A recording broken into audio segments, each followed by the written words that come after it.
যাবে শ্বশুর বাড়ি।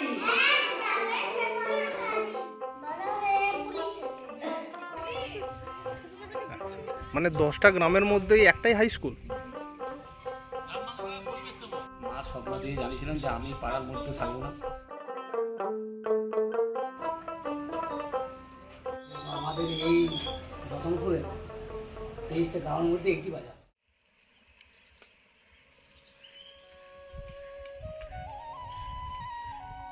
হালকা মেঘলা আকাশের নিচে সবুজে ঢাকা এই চাষের জমি। ছোট্ট ছোট্ট কচি ধানের চারায় ভরে উঠেছে মাঠ, যা এই অঞ্চলের প্রধান জীবিকা আর প্রাকৃতিক ছন্দের পরিচয় বহন করে। মাঠের ধারে সারি সারি গাছপালা পুরো পরিবেশকে আরও শান্ত ও স্নিগ্ধ করে তুলেছে। আজ আমাদের গন্তব্য বাঁকুড়ার ওঁদা ব্লকের অন্তর্গত রতনপুর গ্রাম। গ্রাম বাংলার এক স্বাভাবিক অথচ অনন্য জীবনের খোঁজে। পুরো ভিডিওটি দেখুন, স্কিপ করবেন না। আশা করি রতনপুর গ্রামের ভিডিওটি আপনাদেরও খুব ভালো লাগবে।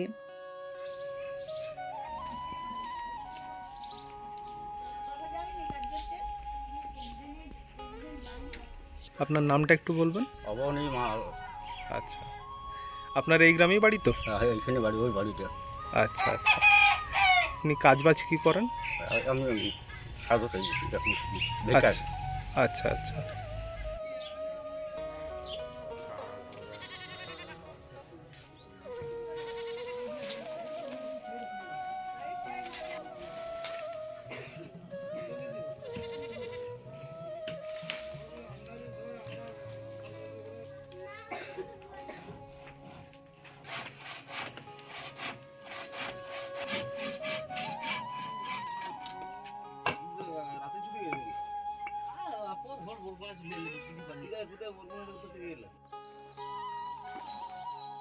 গ্রামের মেঠো পথ ধরে আমরা চলে এসেছি এক বিশাল জলাশয়ের সামনে। এই জলাশয়ে প্রচুর মাছ চাষ করা হয়েছে এবং এখন মাছের খাবার দেওয়া হচ্ছে।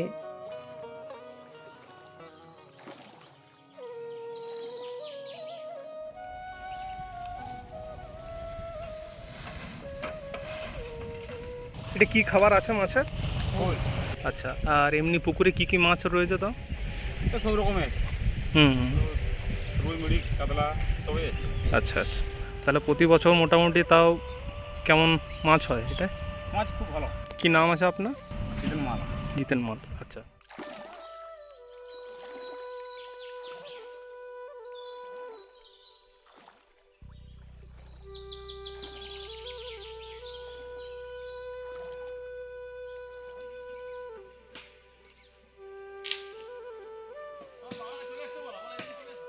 গ্রাম বাংলার সৌন্দর্য লুকিয়ে আছে তার সহজ সরল জীবনে, যেখানে প্রকৃতি আর মানুষের সম্পর্কটা খুবই কাছের। এখানে কোলাহল নেই, আছে শুধু শান্তি আর স্বাভাবিক ছন্দে বয়ে চলা জীবন।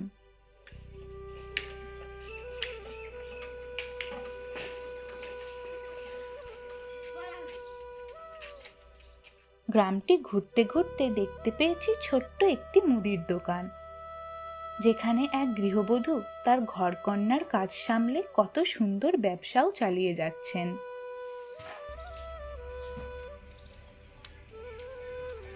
আপনার নামটা একটু বলবেন? বাউল মাল। চাষবাসেরই কাজ করা হয়? হ্যাঁ। এই গ্রামে প্রধানত কি ফসল বেশি চাষ করা হয়? ধান বেশি ফসল করা হয়। ধান? হ্যাঁ। কি ধান? যে কোনো ধান, স্বর্ণ ধান, BB11 হুম। আর লল্লাট, সব ধানের ফসল হয়। আচ্ছা, তো আপনার ছোটবেলার সঙ্গে এখনকার কতটা পরিবর্তন হয়েছে বলে মনে হচ্ছে? এখন অনেকটা পরিবর্তন হয়েছে আমাদের ছোটোবেলার আগের মতে। এখনকার যে ছেলে মেয়েদের যে সুযোগ সুবিধা, লেখাপড়া বা বইপত্র দিয়ে যারা সুবিধা করেছেন, খুব ভালো করেছে। এখন আমরা যেটুকু সুবিধা আগে পেতাম, তাহলে আমরা হয়তো আরও শিক্ষা পেতাম। আমরা এইটুকু শিক্ষা পাইনি।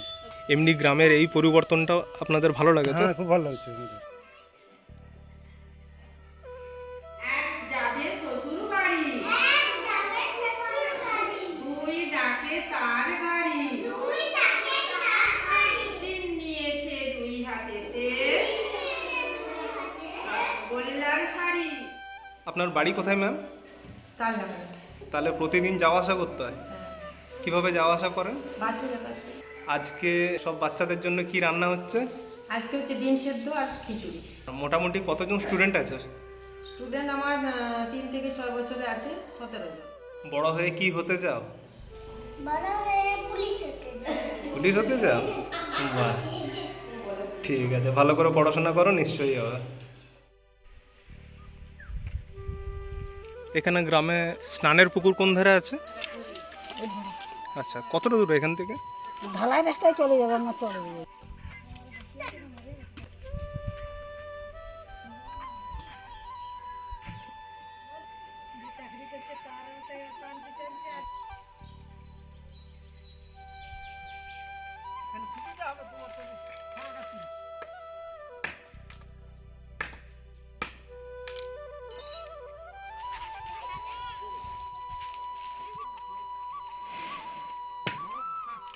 গ্রাম বাংলার ঘরের সামনে রাস্তায় এইভাবে ধান, তিল, সর্ষে প্রভৃতি শুকোতে দেওয়া হয়।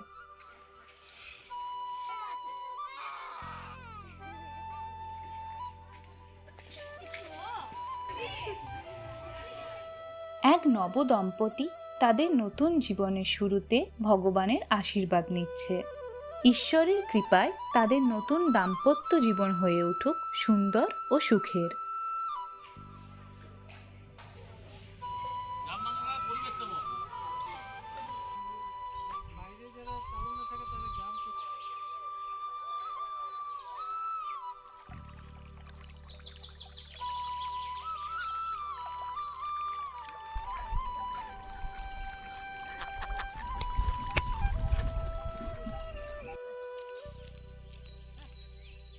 আপনি ছাগল চড়াতে এসেছেন ঠাকুমা? আচ্ছা, ছাগল কোথায় চড়ছে? ওই যে আচ্ছা, মাঠ দিয়ে। হুম, আমার এই শরীর ভালো হলে আমি পালক ঘর থেকে পড়ে যেয়ে কোমরটা ভেঙে যায়। হুম। তার জন্যই ফেঙালি আলি চলছে, কতকটা ভালো আছে। ট্রিটমেন্ট করিয়েছেন? ট্রিটমেন্ট করেছি মানে আমরা এমনি ইয়াতে করাই, ঠাকুরতানে রেখেছি। হুম, এমনি ভালো আছেন তাহলে এখন? ভালো আছে। আচ্ছা, তখনও বেশ সেটিং হয়নি। হুম, এইখানটা তো ছিঁড়ে গেল, এইখানটা হুম, পালং ঘর থেকে পড়ে গেল, দিয়ে এখানটা ছিঁড়ে গেল। আচ্ছা, দিয়ে থাইলে এবার আর দাঁড়াইতে লাগছি, দিয়ে ফটোমটো করিয়ে সেই গোপীনাথপুর শীতলা মায়ের খান সেই রামদিয়া পেরিয়ে অনেক দূর, হুম, ওইখানে দেখি। আচ্ছা। কি নাম ঠাকুমা আপনার? করুণা মল্ল। আচ্ছা, ঠিক আছে, খুব ভালো লাগলো আপনার সাথে কথা বলে। আপনারা কত দূর থেকে আইছেন, আর কথা বলতে আর কি হয়েছে, মানুষের সঙ্গে ওইটাই থাকবে, আর কি থাকবে। ঠিক।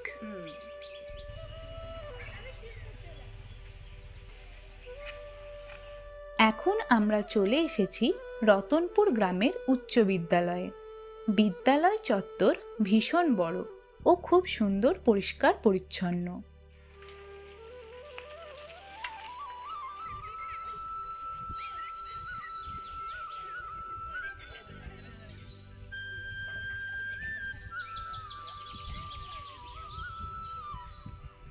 নামগুলো একটু বলে দাও।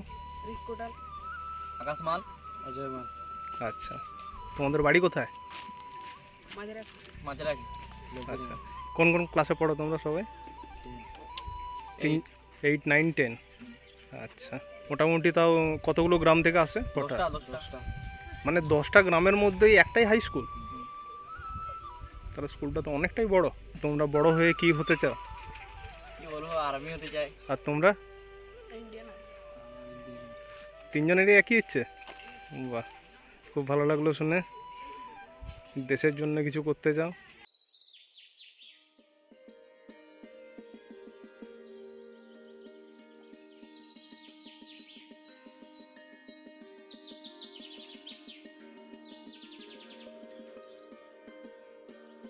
এবার আপনাদের ঘুরে দেখাবো রতনপুর গ্রামের খুবই জাগ্রত মাতা অম্বিকার মন্দির।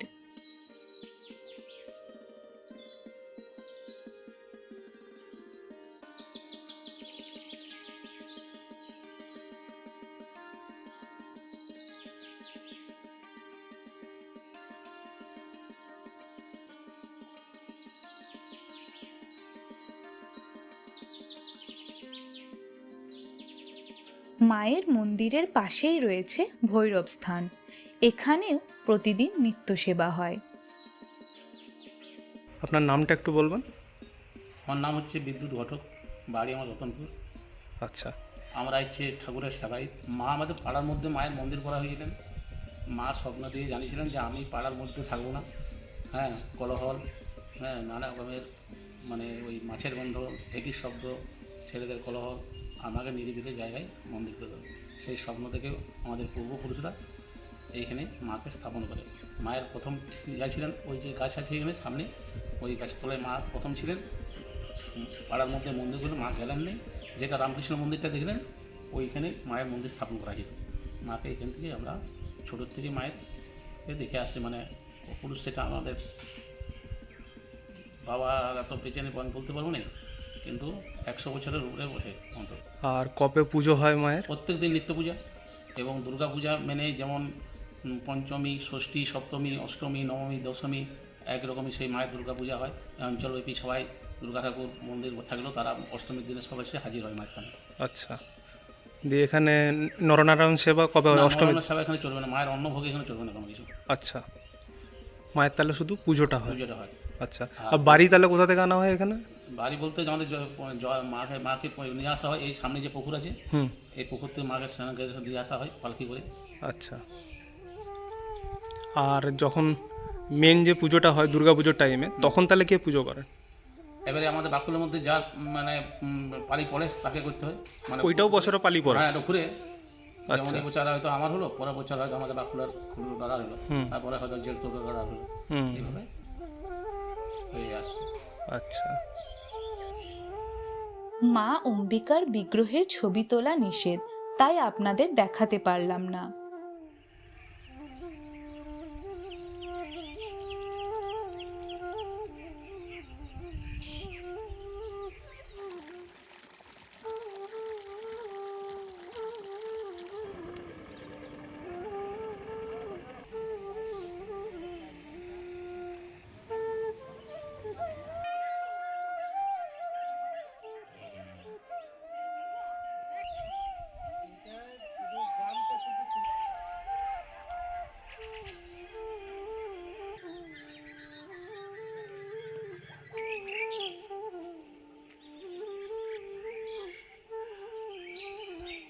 এটি মা সরস্বতীর মন্দির। পুজোর সময় এখানে মায়ের প্রতিমা তৈরি করে মহা ধুমধাম করে পুজো হয়।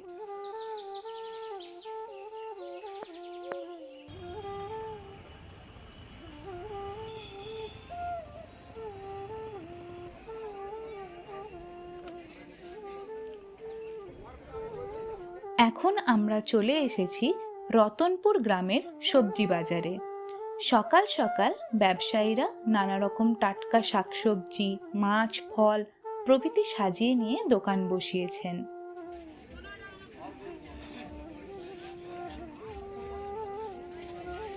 আপনার নামটা একটু বলবেন?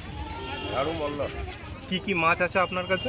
আমার কাছে আছে সিলভার আছে, চুনা মাছ আছে, চারাপোনা আছে, বাটা আছে, ম্যাডারাস রুই আছে, বড় দেশি মাছ আছে। আচ্ছা। এখানের এই মাছ বাজারটা কত বছর হলো তাও বসছে এখানে? হয়ে গেল বছর 25-30 বছর। হ্যাঁ। আচ্ছা।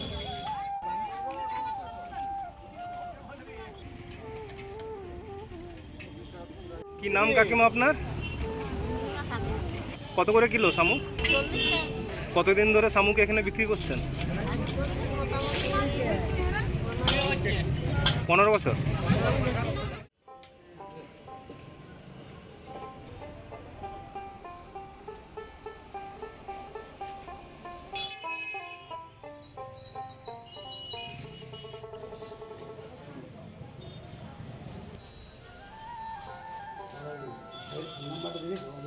আপনার নামটা বলবেন?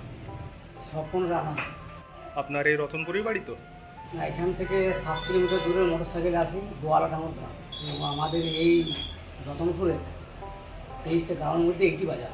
23টা গ্রামের এই একটাই বাজার? এইটি বাজার রতনপুর অঞ্চল প্লাস বাজার। আচ্ছা। তাহলে তাহলে বাজারটা তো অনেকটাই বড় এটা। অবশ্যই। কোনো দর্শক যদি আমাদের এই গ্রামে ঘুরতে আসতে চায় তাহলে কিভাবে আসবে? বাঁকুড়া গোবিন্দনগর বাস স্ট্যান্ড থেকে? এই তালনাড়া সিঙ্গাপুর রুটের বাস। হুম। তাহলে ওখানে থেকে চেপে আর চলে আসবো, রতন চলে আসবো, ডাইরেক্ট এখানে নেমে যাবে, একদম নেমে যাবো এখান মানে থেকে। এই রতনপুরে এখানেই স্টপেজ দেয় তো? হ্যাঁ, এখানে স্টপেজ দিই। আচ্ছা, তাহলে এখান থেকে ওই গ্রামের ভিতরে যেতে গেলে পায়ে হেঁটে কতটা, 5 মিনিট? হ্যাঁ, 5-7 মিনিট।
দাদু ঠাকুমার সাথে নাতি নাতনিদের যে মধুর সম্পর্ক তার কোনো তুলনা হয় না।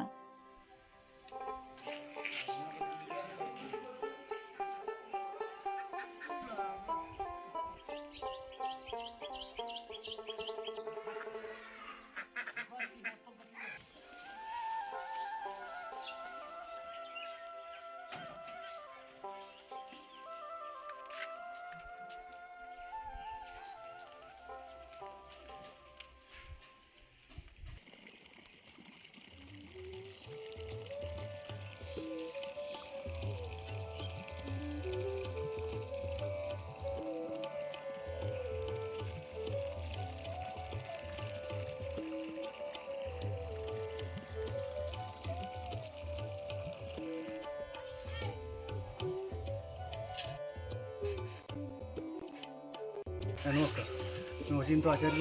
ইনি কোন দেবী? মা শীতলা বসন্ত কুমারী বলে মানুষ। আচ্ছা, তো এই মায়ের পুজো কোন কোন টাইমে হয়? নিত্য পূজা প্রত্যেক দিনই হয়, আচ্ছা, প্রত্যেকদিন। হুম। বাৎসরিক পূজাটা এই ফাল্গুন চৈত্র মাসের মধ্যে পড়ে, এটা চৈত্র। শীতলা অষ্টমী। আচ্ছা সেই অষ্টমী ধরে হয় বাৎসরিক পূজাটা হয়। আচ্ছা, এটা কোনো আমাদের কালকে পড়েছে। পুজোটা কি তাহলে আপনিই করেন? না, এটা আমাদের প্রত্যেক শরিক আছে তো, হুম। পুরো পাড়া মিলে হয়ে যেতে পারে। আচ্ছা, আর এমনি নিত্য সেবা তাহলে কে করেন? তো সব আমাদের পালি থাকে, আচ্ছা পালি পালি। আচ্ছা যার যখন যা পালি সে পুরো গ্রামের সহযোগিতায় হুম। আমরা পালনটা করি। আচ্ছা, আর এমনি পুজোর দিনে নরনারায়ণ সেবাও হয়? খিচুড়ি প্রসাদ মায়ের হয়। আচ্ছা, তাহলে তো অনেক ধুমধাম করে অনেক বড়োভাবেই হয়। খাওয়া দাওয়া কি এই সামনের এখানে উঠোনেই হয়? আচ্ছা আচ্ছা।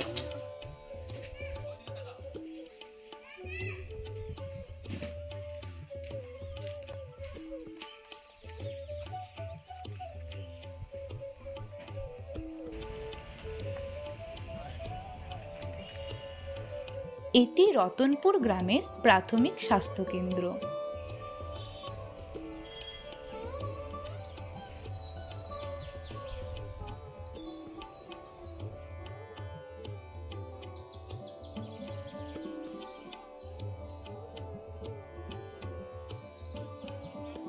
আপনার নামটা একটু বলবেন? আমার নাম হচ্ছে আলোক ঘটক।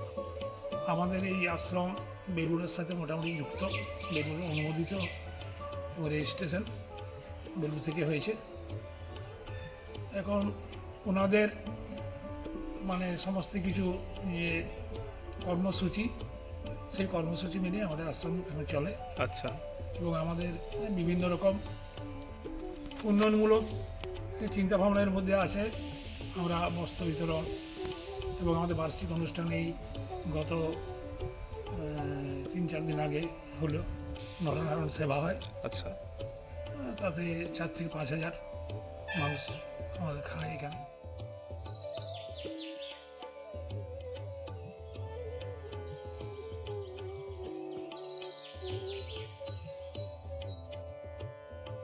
বাঁকুড়ার রতনপুর গ্রামটি ঘুরে আমাদের তো খুব ভালো লেগেছে। এই গ্রামের সৌন্দর্য ও মানুষজনের আত্মীয়তা আমাদের মন ছুঁয়ে গেছে। আশা করি ভিডিওটি আপনাদেরও ভালো লেগেছে। ভিডিওটি ভালো লেগে থাকলে লাইক, শেয়ার ও কমেন্ট করুন। গ্রাম বাংলার আরও সুন্দর সুন্দর ভিডিও দেখতে আমাদের চ্যানেলটিকে অবশ্যই সাবস্ক্রাইব করবেন। সঙ্গে থাকুন, খুব শীঘ্রই দেখা হবে নতুন একটি গ্রামের ভিডিও নিয়ে।